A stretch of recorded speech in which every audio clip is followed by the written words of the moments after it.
کہ بعض لوگ کیا سمجھتے ہیں کہ صرف لوگوں کے ساتھ اپنی ڈیلنگ اچھی کر لو، بڑے چیریٹی کے کام کرو، بڑے صدقے خیرات دو، دنیا والوں کے ساتھ خیر سے پیش آ جاؤ، بس اسی سے جنت مل جائے گی، چاہے نماز نہ بھی پڑھے، چاہے شرک کفر کا عقیدہ رکھے۔ اور ہم بہت سے لوگ ایسے تصورات سے دھوکہ کھاتے ہیں، ہاں فلاں صاحب، فلاں مدر ٹریسا اور پتنی کیا کیا کافر مشرک بے ایمان ملحد، اور ان کا کوئی چیریٹی کے کام ہوتے ہیں، ان کو سر پر اٹھاتے ہیں، یہ نہیں دیکھتے کہ رب کے ساتھ اس کا کیا بغاوت ہے۔ جو اپنے رب کا باغی ہے، جو اپنے رب کا سرکش ہے، جو اپنے رب سے کافر ہے، اس سے بڑھ کر کوئی دنیا کا کوئی جرم نہیں ہے بھائیو، چاہے وہ دنیا والوں کے ساتھ کتنا بھی اچھا بن جائے۔ اس لیے دو چیزیں ہیں، اللہ کے ساتھ بھی اپنے تعلقات کو صحیح رکھنا ہے، عقیدہ صحیح ہو، ایمان ہو، توحید ہو، عبادت ہو اللہ کی، نیکی ہو، تقوی ہو، اور پھر اس کے ساتھ ساتھ بندوں کے ساتھ بھی معاملات اچھے ہوں۔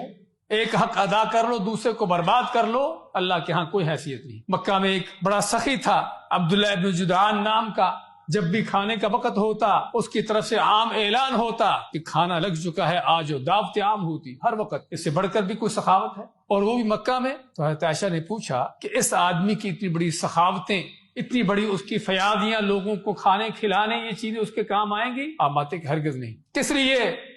کیونکہ اس نے کبھی یہ نہ کہا تھا کہ اللہ قیامت کے دن مجھے بخش دینا۔ اس کا جو کچھ کیا تھا دنیا کے لیے تھا۔ اسی بھائیوں اس بات کو سمجھنے کی ضرورت ہے۔